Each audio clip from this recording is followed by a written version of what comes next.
रोहित को अक्सर ऑफिस से आते समय सिग्नल पर एक भिखारन दिखती थी। पता नहीं क्यों उन भिखारन को देखकर रोहित उसकी ओर एक खिंचाव सा महसूस करता था। भिखारन भी रोहित को देखकर जाती और अपलक उसे देखती रहती। पहले कभी इस तरफ ध्यान ही नहीं दिया था, क्योंकि तब कभी कभी ही रोहित इस रास्ते से गुजरता था, लेकिन अब उसका नया ऑफिस इसी रास्ते पर पड़ता था, तो उसको दिन में 2 बार तो यहाँ से निकलना ही होता था और अक्सर यहाँ रेड लाइट की वजह से ट्रैफिक रुका होता था। कुछ दिन पहले ही रोहित ने इस भिखारन को नोटिस किया था। उस दिन भी जब रोहित ऑफिस से घर लौट रहा था, वो भिखारन वहीं पर खड़ी थी और रोहित को देख रही थी। तभी एक पुलिस वाले ने उसको डांट कर उसे भगा दिया। रोहित कुछ कहता उससे पहले उसकी टैक्सी आगे बढ़ गई। उसे पुलिस वाले पर बहुत गुस्सा आया। उसे अच्छा नहीं लगा पुलिस वाले का उस भिखारन को डांटना। घर पहुंचकर रोहित सीधे अपने कमरे में चला गया। उसका मन कुछ उदास था। तभी उसकी माँ रीना देवी चाय लेकर आ गई। आते ही वह बोली, रोहित बेटा, क्या बात है, आज बहुत परेशान लग रहे हो। रोहित ने चाय पीते हुए कहा, ऐसा कुछ नहीं है, आराम करूँगा तो ठीक हो जाऊँगा। अच्छा बता बेटा, आज खाने में क्या बनाऊँ? रीना देवी ने प्यार से रोहित के सिर पर हाथ फिराते हुए पूछा। माँ, आप पापा से पूछ लो, वो जो बनवाएंगे मैं खा लूँगा, रोहित ने कहा और सोने की कोशिश करने लगा, लेकिन उसका मन बेचैन था। उसकी आंखों के सामने रह रहकर उस भिखारन की तस्वीर आ जाती थी। उसके जेहन में बस एक सवाल था कि वह उस भिखारन की ओर खिंचाव सा क्यों महसूस करता है। रोहित जितना इस विषय में सोचता, वह उतना ही बेचैन हो जाता। अगले दिन वह भिखारन रोहित को नहीं दिखी, ना ऑफिस जाते समय और ना ही ऑफिस से वापस आते समय। इसी तरह 5-6 दिन बीत गए। धीरे धीरे रोहित की बेचैनी बढ़ने लगी। उसका मन ना तो घर पर लगता, ना ऑफिस में। एक दिन शाम को ऑफिस से आते समय उसने सिग्नल पर टैक्सी छोड़ दी। वो पैदल ही आसपास भटकता रहा। तभी उसे 14-15 साल का एक लड़का भीख मांगता दिखा। रोहित लपक कर उसके पास गया और उससे भिखारन के बारे में पूछा। पहले तो वो लड़का आनाकानी करता रहा, लेकिन रोहित ने जब उसे एक 50 रुपए का नोट पकड़ाया तो वो रोहित को उस भिखारन के मकान तक ले गया। मकान क्या था, एक टूटा फूटा घर था जिसकी आधे से ज़्यादा छत गिर चुकी थी। एक तरफ खुले में एक चूल्हा बना था, जिसे देखकर ऐसा लग रहा था जैसे वहाँ कई दिनों से खाना ही ना बना हो। एक कमरा था जिसके दरवाज़ा टूटकर एक तरफ गिरा पड़ा था। तभी रोहित को उस कमरे के अंदर से किसी के खांसने की आवाज़ सुनाई दी। उसने अंदर झांक कर देखा, एक कोने में वो भिखारन जमीन पर लेटी हुई खांस रही थी। रोहित जल्दी से उसके पास पहुंचा। उसने भिखारन को 2 बार आवाज़ दी। भिखारन ने बहुत कोशिश करके आंखें खोली, लेकिन वह ठीक से नहीं आंख खोल पा रही थी। रोहित भिखारन के पास पहुंचा। उसने जल्दी से बैग से पानी की बोतल निकाली और उसको पानी पिलाया। भिखारन ने धीरे से आंखें खोल दी। आधी खुली आंख में रोहित को कई सवाल दिखाई पड़े। वो बोला, माई, मैं रोहित हूँ। आप कई दिनों से सिग्नल पर नहीं दिखी, इसलिए मैं आपसे मिलने चला आया।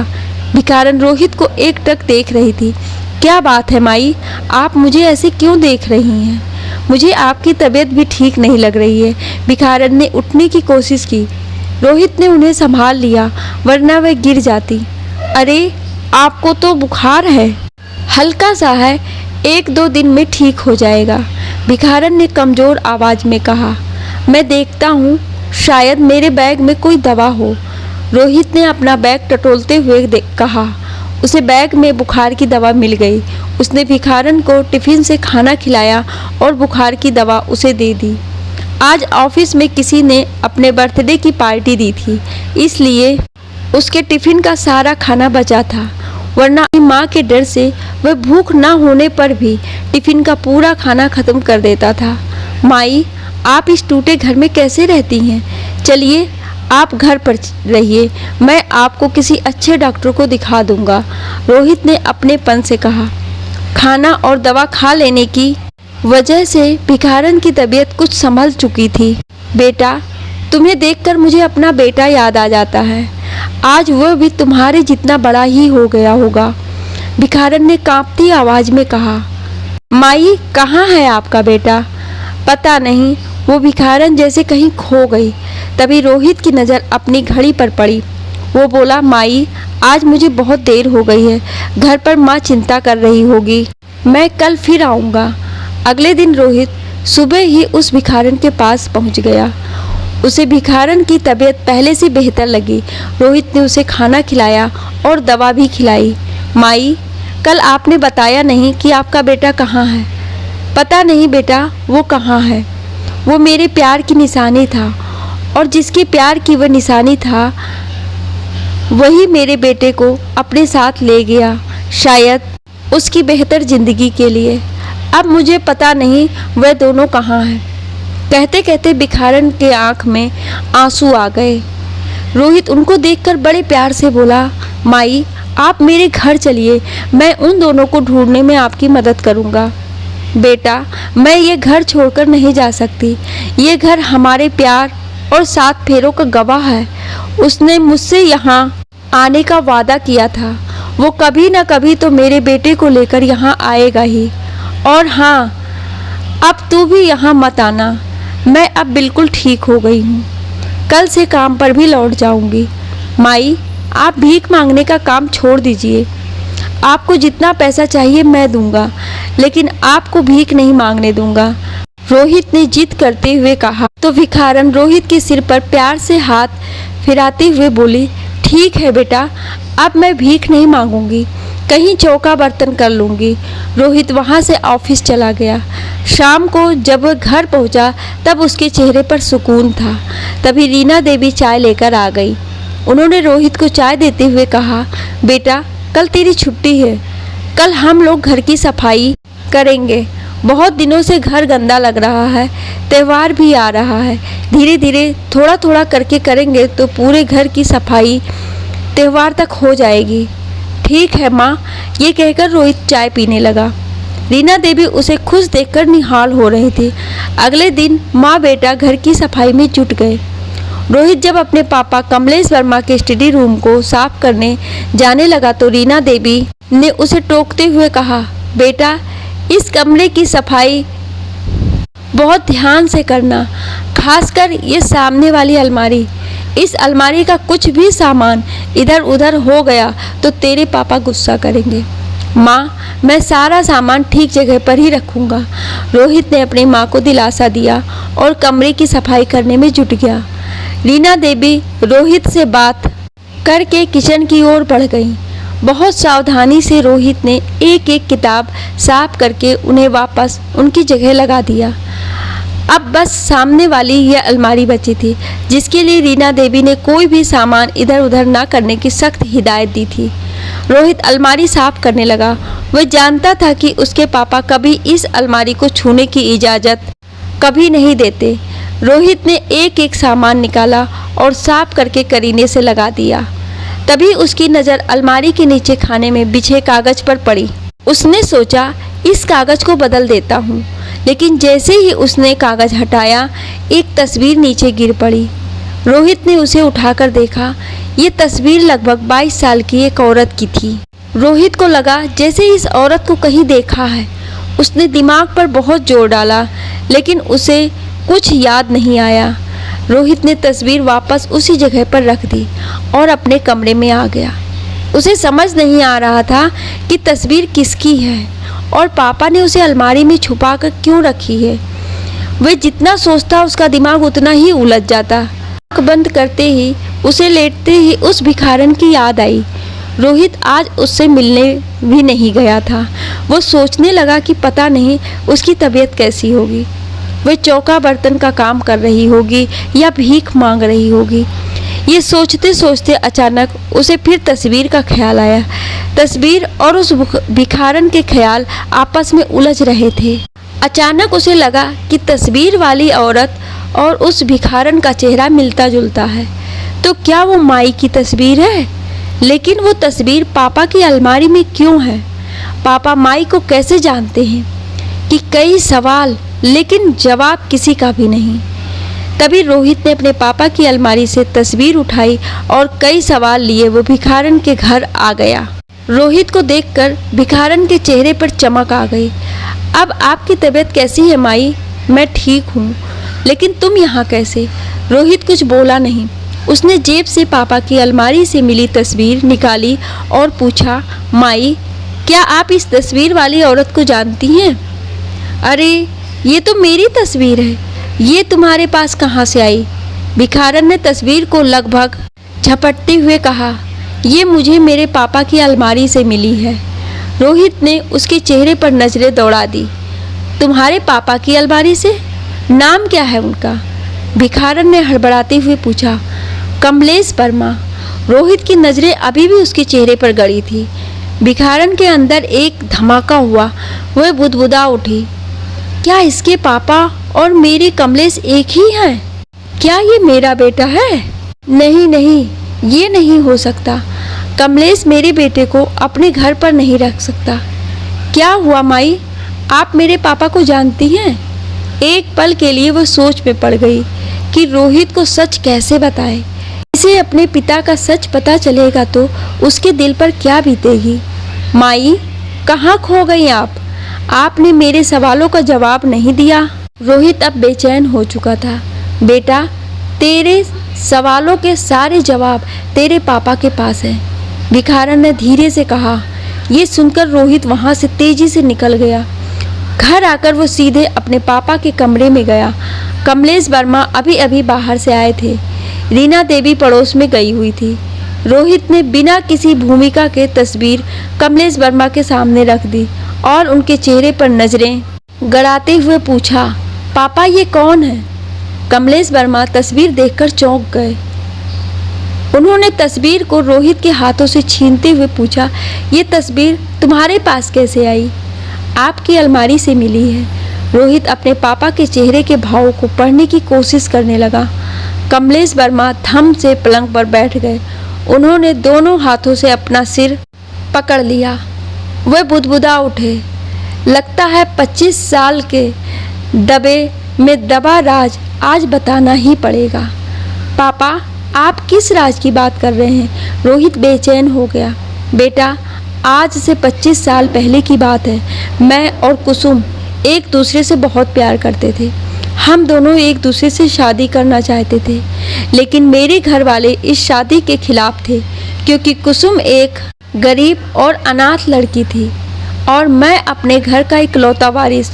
मैं कुसुम से बहुत प्यार करता था, इसलिए मैंने कुसुम से चुपचाप शादी कर ली। मैंने सोचा था बाद में घर वाले उसे अपना लेंगे, लेकिन मेरी माँ ने कुसुम को अपनाना तो दूर अपनी जान देने की धमकी देकर मेरी शादी ज़बरदस्ती रीना से करा दी। तुम्हारी माँ रीना बहुत ही समझदार है। उसे मैंने कुसुम के बारे में सब कुछ बता दिया, लेकिन उसने मुझसे बस इतना कहा कि कुसुम आपका कल थी, मैं आपका आज हूँ। मैं उम्मीद करती हूँ आप आज में जिएंगे और कुसुम को भूल जाएंगे। मुझे कुसुम के लिए बहुत बुरा लगता था, लेकिन रीना की खातिर मैं कुछ नहीं कर सकता था। धीरे धीरे मैं अपनी गृहस्थी में रम गया। मैं कुसुम से कभी दोबारा मिलने नहीं गया।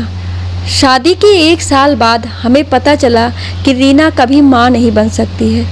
इस बात को मेरी माँ ने दिल से लगा दिया और एक बार जब वो बीमार पड़ी तो 2 महीने के अंदर ही इस दुनिया से चली गई। फिर पिताजी हम लोगों पर बच्चा गोद लेने के लिए जोर डालने लगे। हमने इसे अपनी किस्मत समझकर कई अनाथालय में बच्चे देखे, लेकिन कहीं बात नहीं बनी। तभी एक दिन मुझे कुसुम दिखाई पड़ी। उसकी गोद में लगभग 2 साल का एक बच्चा था। मैं झिझकते हुए कुसुम के पास पहुंचा। उसने जैसे ही मुझे देखा वो खुशी से उछल पड़ी, लेकिन जब कुसुम को मेरी शादी के बारे में पता चला तो वो एकदम टूट गई। उसे एक ही चिंता हुई कि उसके बेटे को पिता का नाम कौन देगा। सारी जिंदगी उसके बेटे को समाज गंदी निगाहों का सामना करना पड़ेगा। कुछ पल को कमलेश वर्मा जी और फिर एक गहरी सांस लेकर बोले, मैंने उसी वक्त एक अहम फैसला ले लिया। मैंने सोच लिया कि मैं ही अपने बेटे को अपना नाम दूंगा। मैंने कुसुम को अपने मन की बात नहीं बताई और बच्चे के भविष्य का वास्ता देकर मैं तुम्हें यहाँ ले आया। पहले तो कुसुम तैयार नहीं हुई, क्योंकि अब वही उसके जीने का सहारा था, लेकिन बच्चे भविष्य के लिए उसने अपने बच्चे को मुझे देने के लिए तैयार हो गई। अपना बच्चा मुझे देते हुए बहुत रोई थी और फिर मैंने अपने ही बेटे को गोद ले लिया। इतना कहकर कमलेश वर्मा ने सिर झुका लिया। पापा, आपने मुझे कभी कुछ नहीं बताया। आपने माई को धोखे में रखा और देवी जैसी अपनी पत्नी को धोखा दिया। रोहित गुस्से में चीख पड़ा। नहीं बेटा, तेरे पापा ने मुझे धोखा नहीं दिया। उन्होंने जब मुझे कुसुम के बारे में बताया था तब मुझे बुरा नहीं लगा था, लेकिन जब इन्होंने अपने ही बेटे को गोद लेने की बात कही तो मुझे अच्छा नहीं लगा। कई दिन मैं एक उधेड़-बुन में रही, लेकिन जब बाद में मैंने ठंडे दिमाग से सोचा तो मुझे लगा कि किसी और के बच्चे को गोद लेने से अच्छा है अपने ही पति के बच्चे को गोद ले लिया जाए। और जब मैंने उन्हें देखा तो मेरी ममता जाग उठी। तुम मुझे बिल्कुल अपने से लगे। हाँ, मैंने तुम्हारे पापा को कसम दे दी थी कि वे कभी नहीं मिलेंगे। कुसुम से रीना देवी ने कमरे में घुसते हुए कहा। माँ, तो क्या मैं तुम्हारा बेटा नहीं? रीना देवी रोहित के मुंह पर हाथ रखते हुए बोली। बस बेटा, इसके आगे एक शब्द भी ना कहना। तू मेरा बेटा है, सिर्फ और सिर्फ मेरा बेटा। मैंने तुम्हें जन्म नहीं दिया तो क्या है, तो तू मेरा ही बेटा है ना? रीना देवी तड़प उठी। यानी वो भिखारन मेरी माँ है? रोहित जैसे अपने आप से बोल रहा था, उसकी आंख में आंसू आ गए। भिखारन? कौन भिखारन? कमलेश वर्मा ने चौंकते हुए पूछा। रोहित एक सांस में सब कुछ बताता चला गया। उसकी बात खत्म होते ही कमरे में सन्नाटा छा गया। तब रीना देवी कुछ सोचते हुए बोली, हमें वहाँ चलना चाहिए। कमलेश वर्मा और रोहित चौंक कर रीना देवी का मुंह देखने लगे। रीना देवी के चेहरे पर दृढ़ता थी। रोहित अपनी माँ से मिलने के लिए तड़प उठा, लेकिन जब वे लोग वहाँ पहुँचे तो उस टूटे से घर में कोई नहीं था। वहाँ एक कागज का टुकड़ा हवा में फड़फड़ा रहा था। कमलेश वर्मा ने लपक कर वो कागज उठा लिया। उसमें लिखा था, मेरे बेटे को उसके पिता का और एक माँ का प्यार मिल गया। मुझे और कुछ नहीं चाहिए। मेरे बेटे के अच्छे भविष्य के लिए मुझे यहाँ से जाना होगा। रोहित पत्र पढ़कर फूट फूट कर रोने लगा। रीना ने उसका हाथ पकड़ते हुए कहा, रोहित, ये रोने का समय नहीं है। तुम उनसे कब मिले थे? रोहित ने कहा, मम्मी, मैं अभी 1 घंटा पहले उनसे मिलकर गया था। तो बेटा, वो कहीं दूर नहीं जा पाई होंगी। चलो हम लोग उन्हें ढूंढते हैं। तीनों लोग अलग अलग तरफ उन्हें ढूंढने निकल गए। रोहित अभी थोड़ी दूर ही गया होगा कि उसे वो जाते हुए दिखाई दी। रोहित ने अपने माँ और पापा को फ़ोन किया और सब लोग उसी जगह पर पहुँच गए। रोहित ने कहा, माई, आप मुझे छोड़कर कहाँ जा रही थी? माँ जिस बेटे के लिए तड़प रही थी, आज उसी को छोड़कर जा रही हो? कमलेश जी ने भी कुसुम से माफ़ी मांगते हुए कहा, कुसुम, मुझे माफ़ कर दो। मैंने तुम्हारे साथ बहुत अन्याय किया है। कुसुम के आंखों से सिर्फ अश्रुधारा बह रही थी। उसके मुंह से बोल नहीं निकल रहे थे। रीना ने कुसुम का हाथ पकड़ते हुए कहा कि आप मुझे भी माफ़ कर दीजिए। मैंने ही कमलेश को कसम की डोर में बांध दिया था, वरना वह आपके साथ ऐसा अन्याय कभी नहीं करते। माँ, जब कृष्ण की 2 माँ देवकी और यशोदा हो सकती हैं, तो रोहित की क्यों नहीं? मैं अपने दोनों माँओं का प्यार पाना चाहता हूँ, उनकी सानिध्य में रहना चाहता हूँ। सब लोगों ने अपने किए की माफ़ी मांग ली थी। कुसुम के पास कहने को कुछ नहीं बचा था। कुसुम को सब लोग लेकर घर आ गए।